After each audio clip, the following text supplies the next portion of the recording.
I hope you're hungry. You're about to be served a heaping double dip of justice. Remember our deal, Joker. 10 times when the Joker and the Batman teamed up. The enmity between Batman and the Joker is one for the ages. Batman is arguably one of DC's most popular heroes, while Joker takes the throne for the #1 villain. They also have one thing in common in this world of Kryptonian super beings and Amazonian demigods. They are regular humans. So crazy thought! You and I team against our common foe. Batman and the Joker have no superpowers. The Joker is also not a sophisticated martial artist like Batman. Most of their battles revolve around their wits or Joker pulling his sinister pranks and jokes to toy with the Batman. Throughout their battles, it is evident that the two characters are on the opposite end of the same spectrum of morality. Listen, Boopsy, even though you never call and never write, I still got a soft spot. No matter how different they are, there have been times when the two foes have teamed up with each other. Their differences do not exist without their similarities, so the two have often had common goals. The Joker is a criminal who is of course against the law. Even though Batman is a good guy, he is also a vigilante due to his actions extending beyond the rules of Gotham's laws. Jiminy Christmas, the Batcave! Look at all your toys! Together, Batman and the Joker have chased villains in the Batmobile, apprehended Penguin, going against the Punisher, and taken part in many more crazy missions throughout several occasions. In this video, we will get down to 10 such moments where they came together as a team. The world might be going to hell right now, but we all still need to eat healthy. We often aim for home-cooked fresh food, but the hustles of daily life do not always permit the luxury of cooking. This is where HelloFresh jumps to our rescue. They have over 50 menu and market items to choose from, and their fit and wholesome recipes ensure that you enjoy nutrition-rich and delicious food. Their diverse recipes have pescatarian, vegetarian, vegan, and every other option that you might want. The products are freshly sourced from farmers, and the quality is simply top-notch. Now, you can save your valuable time and effort, and still enjoy the blissful experience of home cooking. Besides, HelloFresh also focuses on sustainable practices, and they only use recycled content for packaging and help in cutting down food wastage. In short, you will completely enjoy the meal kits by HelloFresh, just as much as you enjoy our videos, and this is a must-try, just like all of our other recommendations. So, use our link in the description below, or go to HelloFresh.com and use code POGMarvelous16 for up to 16 free meals, plus free surprise gifts, across 6 HelloFresh boxes, plus free shipping. So, go ahead and indulge in some lip-smacking food, because you deserve to pamper yourselves. Before diving into the content, we would like to make a very small request to our viewers. Please subscribe to Marvelous Videos, like and comment on our videos, and press the bell icon to be notified whenever we upload a video.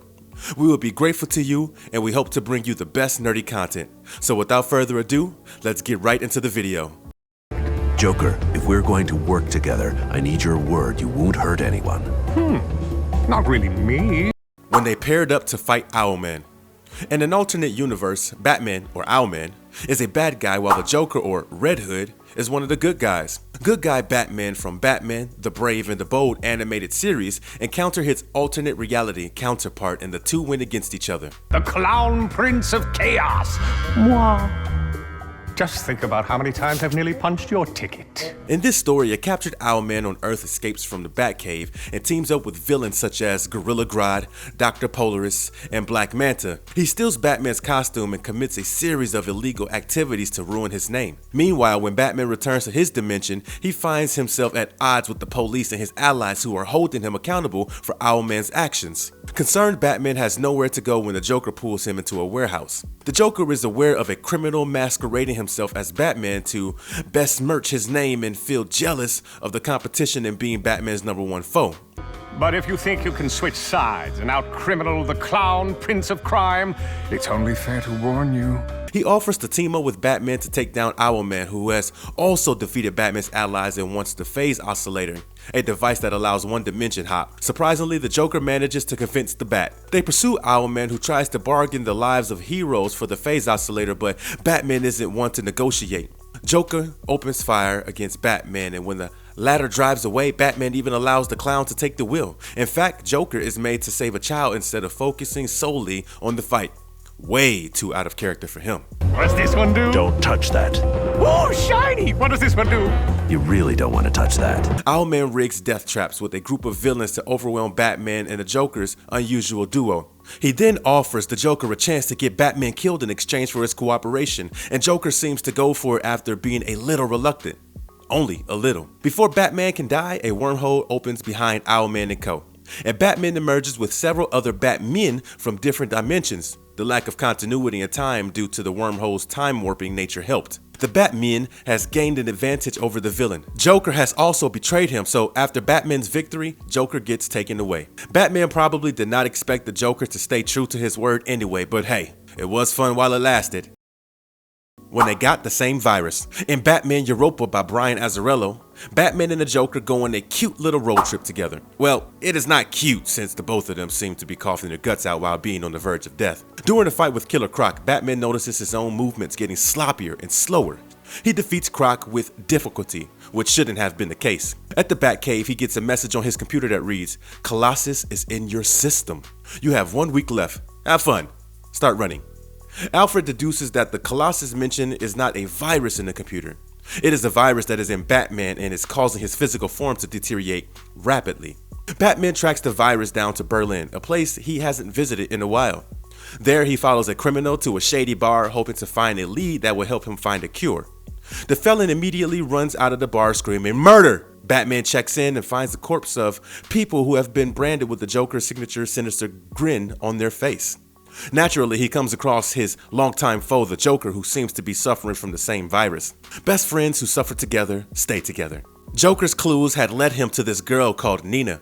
She is the one who had sent the message to Batman on his computer. She gives them a new clue that suggests that they must go to Prague if they want to get cured. However, Batman and Joker realize that they have been given different clues from the start, so the only way out for them is to team up. As a duo, they are forced to make their differences take a backseat as they set out for their not-so-exciting vacation across Europe, visiting other countries like Prague, Paris, and Rome. As the plot progresses, the two characters seem to have an increased dependency on one another. The toxicity of the virus makes them hallucinate, and the two begin to bond over their individual sufferings, revealing their vulnerabilities to each other in a way. Batman and the Joker versus Penguin. The brave and the bold witnesses Batman and the Joker teaming up against Penguin. The story opens with a live broadcast where Penguin tries to take over the transmission. However, the Joker kills him out of the blue and millions of viewers witness this murder. Naturally, Batman leaves his penthouse to go after the Joker. Batman is unable to track the clown down until the Joker presents himself to the Bat, confessing that Penguin was killed by an impersonator of the Joker. He had apparently pursued the thugs, but they had managed to escape. After the Joker gives a convincing explanation, Batman is forced to believe him and works alongside the Joker. They team up and investigate the matter together, which takes them to the Penguin's hideout. While his thugs prepare Penguin's corpse for the funeral, Batman realizes that the Joker is actually not as heartless as he thought he was, since he actually cared for Penguin. Here's the catch. Penguin faked his own death to be able to capture the Catholic cardinal during his funeral at the church. Both Batman and the Joker were obviously aware of this. On the day of the funeral, Penguin disguised himself in a nun's costume. His goal is to kidnap the cardinal for a giant ransom from the Vatican. However, the cardinal turns out to be the Joker in disguise, which shocks Penguin. His plan is now foiled and he has released several birds to make an escape. The Joker catches the Penguin and he is finally apprehended. Both Batman and the Joker go back to their old ways of hating each other after closing this case. It was anyway quite hard for the Joker not to run Batman over with his car while they were in cooperation. Saving the kidnapped girl together. In the 1998 Batman story Fool's Errand, written by Chuck Dixon, Joker ditches his overblown schemes of clownery for something a lot simpler. The Joker here is in Arkham Asylum and he toys with Batman while playing nothing but head games. An ex-con from the asylum kidnaps a little girl and then commits suicide. Batman investigates the case but is unable to find clues that are solid enough due to the perpetrator being dead, so he goes to the one place that might help him out, Arkham Asylum. Turns out the ex-con was previously placed in a cell next to that of Joker's. The Bat seeks out the clown for a little interrogation and to find out where the little girl is being held. Reduced to living in a cell in an asylum, there's not much the Joker can do to toy with Batman, but he always has tricks up his sleeve. The Joker begins to play mind games with Batman. The two match wits and it is revealed that the abduction had been a part of the Joker's plan all along. In fact, he had used the ex-con to do his bidding. Batman deduced that he did what he did due to the date, as it was the death anniversary of Batman's sidekick Jason Todd, the one who was blown to tiny, eensy bitty bits by the Joker himself. The ex-con, Stroud, and Joker used to communicate via Morse code. Stroud had a mother who wanted a girl child but never had one. His mother was also dead. Joker used this information to make Stroud kidnap the girl and send her to his mother. And he picked the date of Jace's death anniversary, the second Robin, because he actually wanted to toy with Batman. Eventually, Batman stops playing along with the Joker's games and cuts straight to the point. Noticing the shift in Batman's demeanor, mainly because he went straight up and slapped the Joker feels like the fun is over and gives out the exact details of where the girl is being held. Batman finds the girl and realizes why Joker carried out his plan. He wanted Batman to trust him and not always expect the worst when it comes to a hostage situation involving the Joker.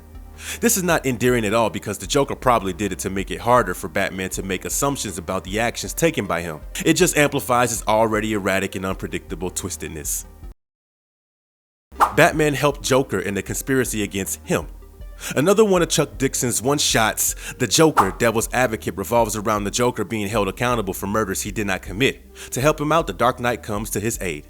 The Joker has always had a thing for stand-up comedy. However, when an LSD stamp series commemorates comedians but omits the Joker out of it, he doesn't take it well. He takes out his anger by committing a series of illegal acts. Batman and Robin apprehended him to put an end to his antics. Soon after, the residents of Gotham City began to die one after another. The reason? They licked the stamps, which were apparently poisonous, and they died with a Joker-like smile on their face, which is something that we've seen in Tim Burton's Batman. Naturally, the DA begins to think that the Joker is behind this, especially because he was already salty about not being on the bandwagon with the other comedians. He is tried for murder and sentenced to death. Batman believes that the Joker is being framed, and he is right about it. Someone else has poisoned the stamps and he wants to find out the real culprit, even at the cost of saving the life of his longtime nemesis. Turns out the culprit is someone who wanted revenge on the Joker. When the Joker learns about him not having to die because he is not the perpetrator, he is super happy. Too bad his life remains intact because of Batman, the knowledge of which wipes the grin off the Joker's face immediately. Fighting the Red Skull together. DC is no stranger to crossovers, and of course, they have joined hands with Marvel Comics from time to time. In one such crossover, Batman teams up with Captain America while the Joker teams up with Red Skull. But hey, it is supposed to be the Joker and the Batman fighting together. The Joker had teamed up with the Red Skull for Project Gotham, but Red Skull is a Nazi. The Joker might be a lunatic, but he is an American lunatic. Something he himself points out when he learns that the Red Skull is a Nazi. So Joker decides to go against the Red Skull, who was initially pleased with the Joker but not anymore. As they turn on one another, they dose each other. Joker attacks with the Joker venom while Red Skull comes through with the dust of death. Unfortunately, their toxins have a similar formula and cancel each other out, and the Joker is rendered unconscious. Red Skull takes the Joker away when Batman and Captain America reach Red Skull to stop him. Joker sides with the heroes because of how much he despises the Nazi. He foils Red Skull's plans of nuking Washington because even he has limits when it comes to being evil. When Batman and the Joker fought AlGhul. Batman Legends of the Dark Knight number 145 brings the Joker into the forefront alongside Batman and AlGhul. Before being shot by Talia al Ghul, the Joker and Ra's spent a considerable amount of time bonding over chess and intellectual conversations revolving around international politics and imagining a hypothetical world where humanity is dead. Ra's al Ghul wants to save the Earth ecology by destroying humanity. Because the Joker is a part of humanity, Ra's plan requires the Joker to ultimately die. This brings the two friends at odds. The Joker tries to take Ra's down by spraying the contagion while being oblivious to Ra's immunity against it due to the Lazarus Pit. Talia shoots the clown. When Batman arrives, he finds Joker on the verge of death, but Batman needs him to be alive to find out Ra's plan, and so he decides to lend a helping hand. He submerges Joker in the Lazarus Pit to heal him. Now, the pit causes the people submerged in it to be rejuvenated from their injuries or sicknesses, but they also encounter a state of psychosis. Since the Joker is already psychotic, the pit's powers make him normal and sane. He literally shows remorse for his villainous actions. He tells Batman that he has planted a transmitter in Ra's submarine. The two best friends then track it down together. Batman takes Ra's down, but by the time Batman returns to the plane, the Joker is back to his crazy, psychotic state. He is ultimately taken back to Arkham Asylum.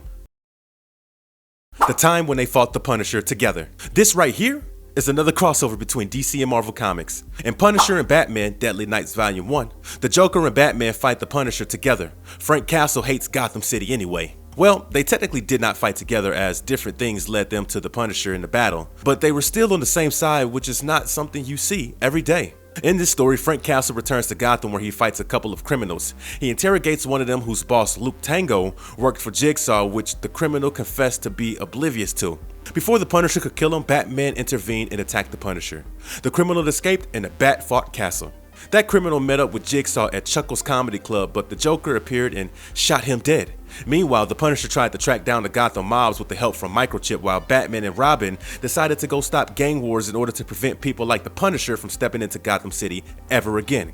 Jigsaw and the Joker finds a guy called Jimmy Navarone after killing off Tango for information. Meanwhile, the Punisher and Robin try to hack into Navarone's computer and Robin emerges victorious. So, at the moment, the Punisher is against Navarone, Joker, and Jigsaw, who are against the Punisher as well. Meanwhile, even Batman and Robin are against the Punisher. You know what they say, your enemy's enemy is a friend. Navarone and Joker take on the Punisher. Batman arrives from up top to take on the Punisher. They fight one another until Batman notices Jigsaw and averts his attention to the villain. Meanwhile, the Punisher tries to chase the Joker down. In the end, Batman captures Jigsaw, stops the Punisher from killing the Joker, and literally asks the clown to run away. Who'd think that there would be a moment where Batman would actually ask the Joker to run away after saving his life, coming from someone who wants to take down criminals? Batman and the Joker founding the Justice League of Arkham. The Green Lantern enemy, Hector Hammond, erases the memories of the Justice League members. Batman and Nightwing team up in the story while being oblivious to their endeavor together. A mysterious man called Advance Man wants to poison Gotham City's water supply with the toxic gas and kill the people. Because of how desperate and horrible the situation is, Batman frees Joker, the Riddler, Catwoman, Poison Ivy, Scarface, and the Ventriloquist from Arkham Asylum. This unusual group forms a league called the Justice League of Arkham to stop Advance Man. Well, the villains might be bad guys, but they wouldn't want to die from toxic water, would they? Together, they storm into the processing plant where the Advance Man was and take him down. As Batman and Joker fight alongside each other, the Joker revels in the fact that the two of them were partaking in teamwork and even jokes about wanting to be Batman's sidekick. You know, it's funny. This reminds me of a joke. The creepy moment when they shared a good laugh together. In Alan Moore's 1988 story, The Killing Joke, we get to witness Joker's tragic backstory. He lost his family, went crazy, fell into a vat of chemicals at Ace Chemicals that changed his appearance, got crazier, and turned into the Joker. In this story, he also commits a terribly sinister act by paralyzing Barbara Gordon with his bullet. He kidnaps Commissioner Gordon and forces him to look at pictures of Barbara lying on the floor, naked and bleeding out from her wound. Here, the Joker is at his most sadistic. He does not team up with Batman unlike the prior instances because the Bat is against him throughout the story. However, they do share a moment towards the end. When Batman tracks them down to an amusement park, Joker had sent him an invitation anyway. He is traumatized by what the Joker has done. However, the Joker tries to tell him that the world does not need his saving because it is a joke. One bad thing can drive an ordinary man insane. The Joker had expected Commissioner Gordon to go insane from the traumatic incident he was subjected to, but Gordon manages to find his moral code, leaving the Joker alone in his madness. Batman subdues the Joker and offers to help him out to end their long feud, but the Joker is beyond saving now. In the end, he talks about a joke he had once heard. See, there were two guys locked in a lunatic asylum. And one night they decided they didn't like that anymore. There were two crazy guys in an asylum. One day, they had decided to escape. They got onto the roof and saw the rooftops of nearby buildings separated by a narrow gap. One of them had no problem jumping to his freedom. The other wanted freedom as well, but he was afraid of falling. The first guy jumps, the second guy stays back. The first guy offers to shine his flashlight onto the gap between the buildings while his friend walks across the beam to reach the other rooftop. However, the other refuses and does not want to do that. He believes that his friend would switch off the flashlight while he was halfway across, and he wasn't crazy that he would take that big of a risk. But the second guy says, "What do you think I am? Crazy? You just turn it off when I'm halfway across." Batman listens to this joke and chuckles at the punchline. Here, Batman gave the Joker one of the best gifts the clown could receive as a comedian: laughter. And coming from the brooding Bat, it means a lot. The joke here is symbolic. The Joker believes that Batman is the first guy who jumps and offers the flashlight, as it's a reference to him helping the Joker back into society. However, both Batman and the first guy are crazy to do so because there's no way the friend can jump when he is so afraid of falling. Similarly, the Joker cannot return to society because he is too far gone. Towards the end of the joke, the second guy calls himself someone who is not crazy, making the Joker sane according to his worldview while Batman is the crazy one. The roles can be reversed as well. The Joker can be the first guy who jumps into insanity. The flashlight is the one final push and the one bad day that turns the ordinary man into a villain. Both Batman and the Joker have a traumatic past. Both of them are fueled by vengeance, however. While the Joker's bad days made him insane as he took the leap, Batman's bad days caused him to stay back and protect the people. They are essentially the two sides of the same coin. For the Joker, his ultimate victory will possibly be Batman giving up on his ethics and killing him, which is something he tries to make Batman do in The Dark Knight Rises. Joker wants to prove his point that anyone can turn evil as a result of their pain. Batman stands on the opposite end. He refuses to submit to the Joker's ideology and upholds his moral values over anything else. He feels remorse over not killing the Joker because he believes that he could have saved countless lives by doing so. But he has to prove his own point as well. In fact, you could blur the lines between good and evil and call Batman the bad guy for not killing the Joker because personal values can be more important than the lives of several innocent civilians. Can it? That obviously does not make the Joker a good guy though. There's an old fan theory which might be a little bit of a reach, but it is intriguing nonetheless. Batman goes back in time to save his parents from getting killed. As he stands in Crime Alley overlooking his parents and his younger self, he expects the perpetrator to arrive, but the perpetrator doesn't. Batman realizes that there's no perpetrator. He also realizes that if his parents do not die, he will never turn into the Batman. As a result, Gotham City will never get its Dark Knight. Batman then kills his parents himself and allows the younger Bruce to live. Meanwhile, the trauma of being the one to kill his own parents breaks him and he turns into the Joker. Either way, the dynamic between Batman and the Joker is one of the greatest dynamics in superhero fiction. Even though it has been portrayed time and again in several forms of media, Batman and the Joker have always opposed one another. It would be great to see the two of them teaming up on the big screen as they ignore their differences and work towards a common objective. What did you think about these moments in the pairing? Did you enjoy this video? If yes, then don't forget to like and comment on this video. Till then, goodbye and have a nice one. The Clown Prince of Crime will have the final laugh.